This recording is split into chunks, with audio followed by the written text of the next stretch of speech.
साहब सच क्या है क्या मालूम, लेकिन लोग तो यही कहते हैं कि प्रदीप ने नागेश को दोस्ती में दगा दी।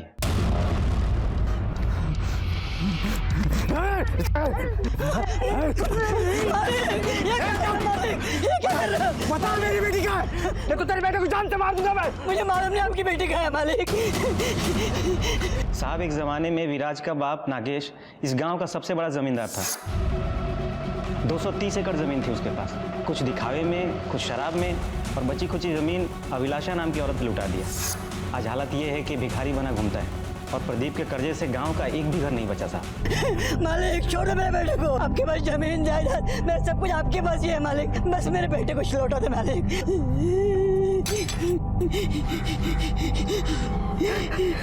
मेरी बेटी मुझे लौटा दो, मेरी बेटी को ला दो, तेरी जमीन वापस करता हूँ, तेरा कर्जा माफ करता हूँ, लेकिन मेरी बेटी को मेरे ला दो। आज शपथ मालिक, मला माहिती नाही आपकी बेटी का है। स्वाति का है, मेरी बेटी का है, बता ना, तेरे बैल वापस करता हूँ मैं, मेरी बेटी मुझे ला दे। मुझे नहीं मालूम मालिक, मुझे नहीं मालूम।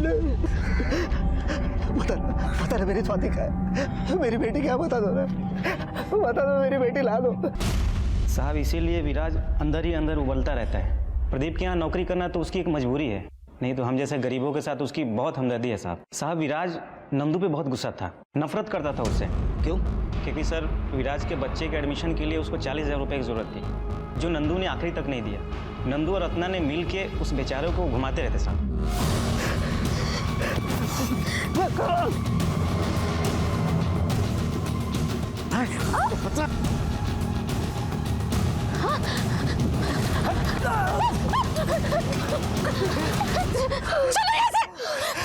अगर मेरे बेटे के साथ कुछ हुआ ना तो जान से मार दूंगा सबको, आग लगा दूंगा गांव में, एक भी बच्चा जिंदा नहीं छोड़ूंगा इस गांव में, जान से याद रखना। चलो यहाँ से।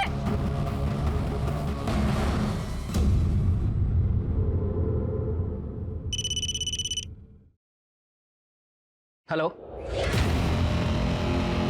ठीक है हम लोग पहुंच रहे हैं। सर गांव के लोग प्रदीप की जान लेने पे उतारू हैं।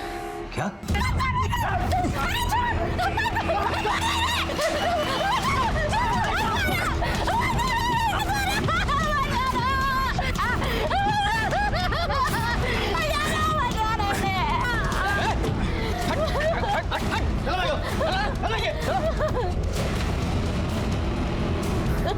यहाँ बैठ के तमाशा देख रहे थे, अपने मालिक को बचा नहीं सकते थे। मालिक नहीं है मेरा, काम पर से निकाल दिया। साहब अगर ये आज बीच में आता ना, हम इसे भी नहीं छोड़ते। प्रदीप साहब हत्यारा है, इसने मेरे बच्चे की जान ली है साहब, वो देखिए साहब।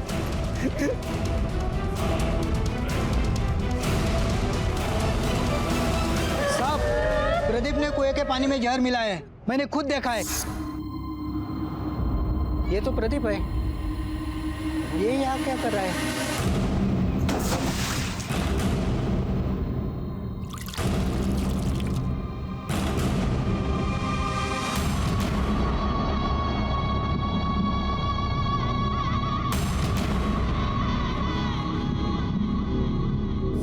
किसने क्या किया है ये हम पता लगा लेंगे।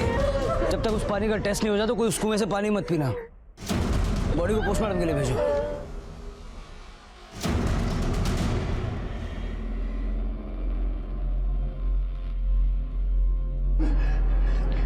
बताइए, कुएं के पानी में जहर मिलाया था आपने? साहब इन्होंने कुछ नहीं किया, मेरी बात का यकीन कीजिए। अपने बेटे और बहू को खोने की वजह से ये बहुत टूट गए हैं अंदर से। अपनी बेटी स्वाति के लिए बहुत परेशान है ये। बताइए, कुएं के पानी में जहर क्यों मिलाया आपने? ये झूठ है, मैंने नहीं जहर मिलाया। मैं तो अपनी बेटी को ढूंढ रहा था, न जाने वो कहाँ है। वो जिंदा भी है या उसे भी मार दिया है। अच्छा होगा अगर कुछ दिन आप घर से बाहर ना निकले।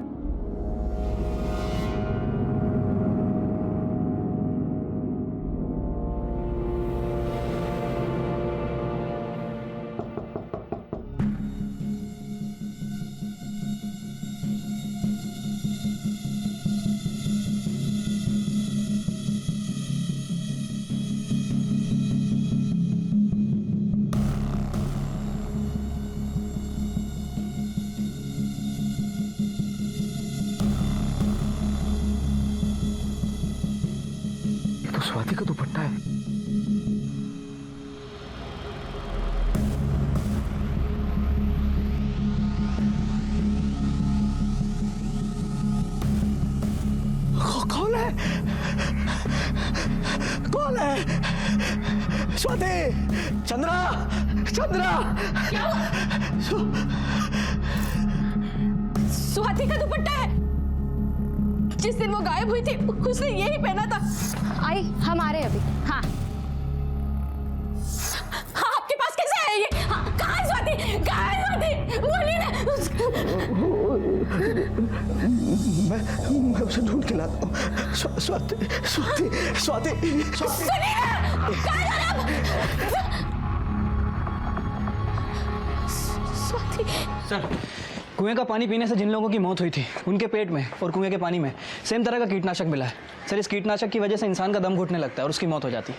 कमरे, इस एरिया में जितने भी पेस्टिसाइड डीलर हैं सबसे पूछताछ करो कब, किसने और कितनी मात्रा में ये पेस्टिसाइड खरीदा है। Okay sir. स्वाति, स्वाति, स्वाति, स्वाति, स्वाति, स्वाति।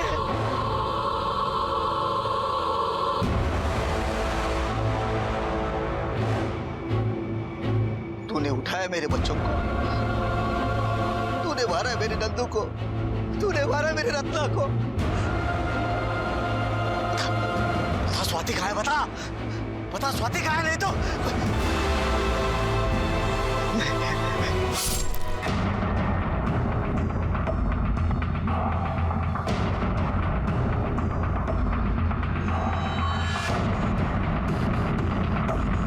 जाओ, हटो, हटिए आप लोग, हटिए, चलिए पीछे, पीछे चलिए।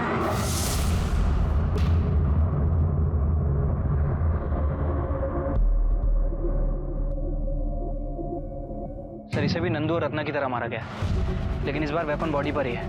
सर, कहीं ऐसा तो नहीं कि कातिल हमें बताना चाहता है कि उसका बदला पूरा हो गया? स्वाति अभी भी गायब है कमरे, उसका बदला पूरा नहीं हुआ है। वो इसके पूरे परिवार को मारना चाहता है। थमा दिला।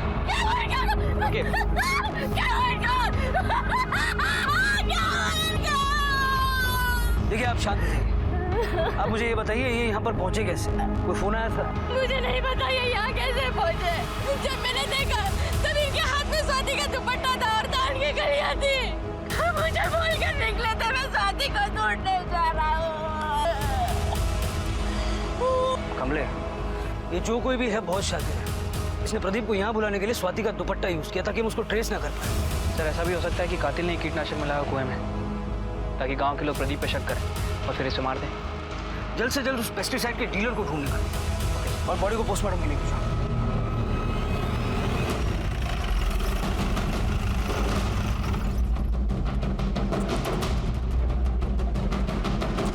सर, ये कीटनाशक दवाइयों का डीलर है। इसे एक ऐसे आदमी पर शक है जिसने इससे दवाई खरीदी थी। बताओ। साहब 20 साल से मेरी दुकान है सब उस इलाके में।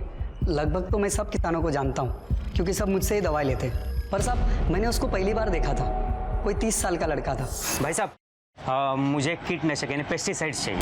कौन सा कंपनी का? कंपनी दे दो ना, कौन से भी कंपनी का।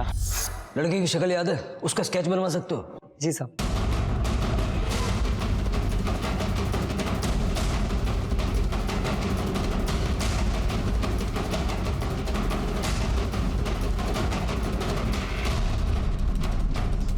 सर, ये रहा उस लड़के का स्केच।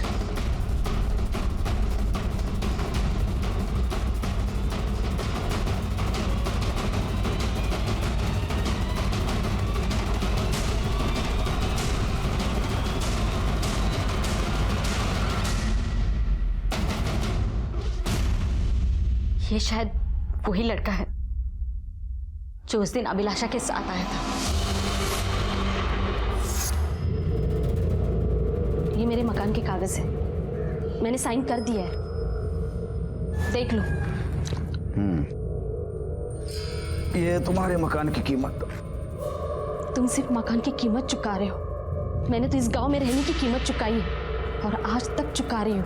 अगर उस वक्त मेरे कुछ अपने मेरी मदद करते तो मुझे इस तरह गांव में मुंह छुपा कर आने की जरूरत नहीं पड़ती।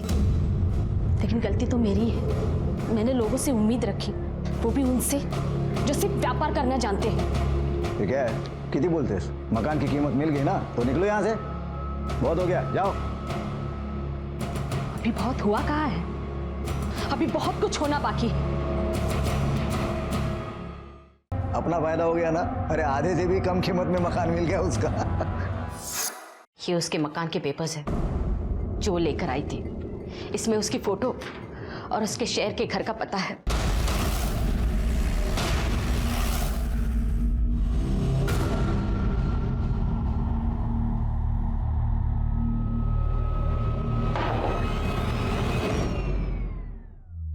अभिलाषा, जी कहिए। तुम्हें हमारे साथ पुलिस स्टेशन चलना होगा। क्यों? मैंने ऐसा क्या किया है? तुमने क्या किया है तुम्हें पता चल जाएगा।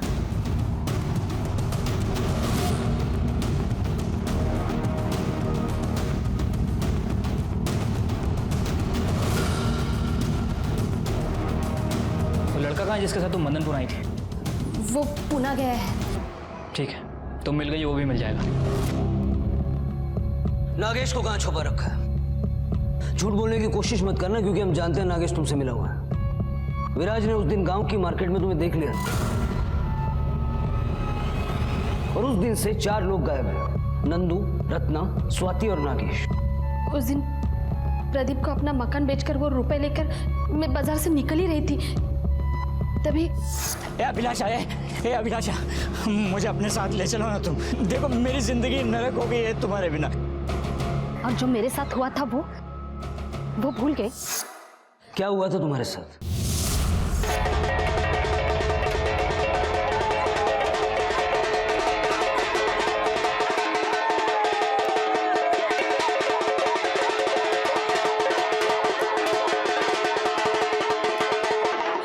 माफ कर मुझे, माफ कर दो।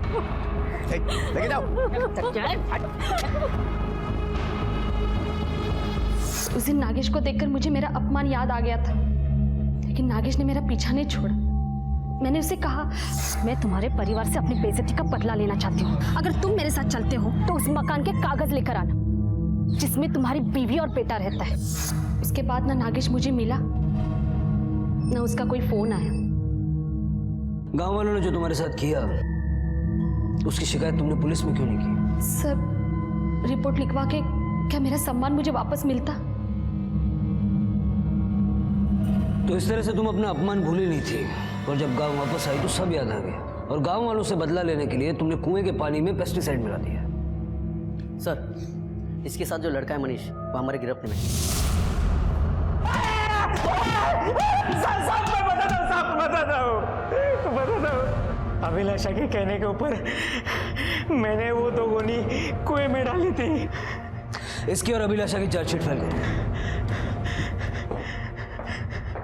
सर, हमारा खबरी रघु आया है। उसका कहना है कि प्रदीप की फैमिली के कत्ल से जुड़ी हुई उसके पास खास खबर है।